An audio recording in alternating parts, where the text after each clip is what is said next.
नमस्कार, मैं हूं विशाल यादव। स्वागत है आपका खबर हिंदुस्तान में। चुनाव से ठीक पहले नरेंद्र मोदी के टिड्डी दल पर कार्रवाई होने जा रही है। दोस्तों, खबर बड़ी है और आप लोगों को जरूर देखनी चाहिए।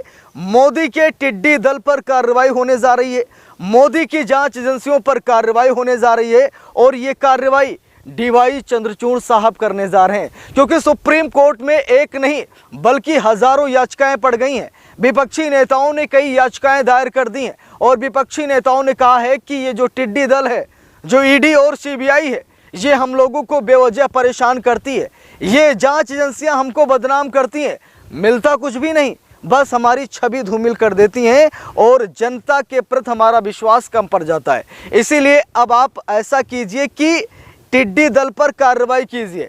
ये टिड्डी दल जब जी चाहे राजा का आदेश मिलता है और हम लोगों पर कार्रवाई करता है। इस टिड्डी दल पर कार्रवाई होनी चाहिए। अब देखते हैं कि डीवाई चंद्रचूड़ साहब ईडी की ताकत पर रोक लगाते हैं या फिर नहीं, सीबीआई की ताकत पर रोक लगाते हैं या नहीं, क्योंकि कई दिन पहले ही डीवाई चंद्रचूड़ साहब ने ईडी की ताकत, सीबीआई की ताकत और चुनावी बॉन्ड का फैसला सुरक्षित रख लिया था। चुनावी बॉन्ड पर डीवाई चंद्रचूड़ साहब ने फैसला सुना दिया।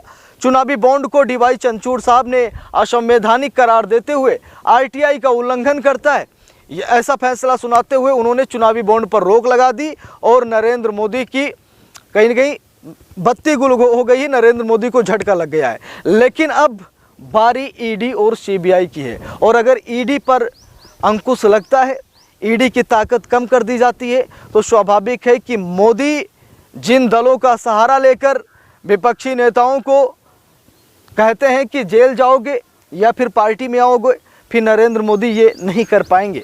नरेंद्र मोदी ये धमकी नहीं दे पाएंगे, क्योंकि आजकल देख रहे हैं ना आप लोग कि लगभग देखा जाए तो आजकल बीजेपी में जिस तरीके से 303 सांसद हैं, उसमें से ये दावा किया जा रहा है कि लगभग 180 सांसद वो नरेंद्र मोदी ने विपक्षी दलों से हासिल किए हैं। यानी कि विपक्षी दलों के नेताओं को डरा धमका करके नरेंद्र मोदी अपनी पार्टी में शामिल कर रहे हैं। वो कैसे आ रहे हैं? क्योंकि उनके पास दो ऑप्शन रखे जाते हैं कि आपको जेल जाना है या फिर पार्टी में आकर मौज करनी है। सारे आपराधिक रिकॉर्ड आपके ख़त्म करा देंगे। ऐसे ही बड़ी बड़ी डीलें की जाती हैं और विपक्षी नेता हमारे डर के मंत्री बनने के चक्कर में सीधा बीजेपी पार्टी ज्वाइन कर लेता है, एनडीए में शामिल हो जाता है।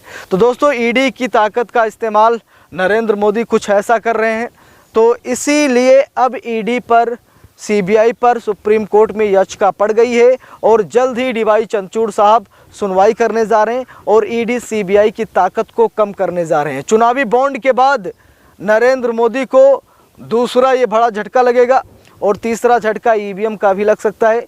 ईवीएम पर भी अभी भी घमासान जारी है, अभी भी आंदोलन जारी है और सुप्रीम कोर्ट के वकीलों ने कहा कि मरते दम तक हम लोग ईवीएम से चुनाव नहीं होने देंगे। अब देखते हैं कि वकीलों की जीत होती है, लोकतंत्र की जीत होती है या फिर लोकतंत्र की हार होती है। अब सब कुछ डीवाई चंद्रचूड़ पर निर्भर कर रहा है और डीवाई चंद्रचूड़ साहब पर ही सबकी निगाहें टिकी हुई हैं।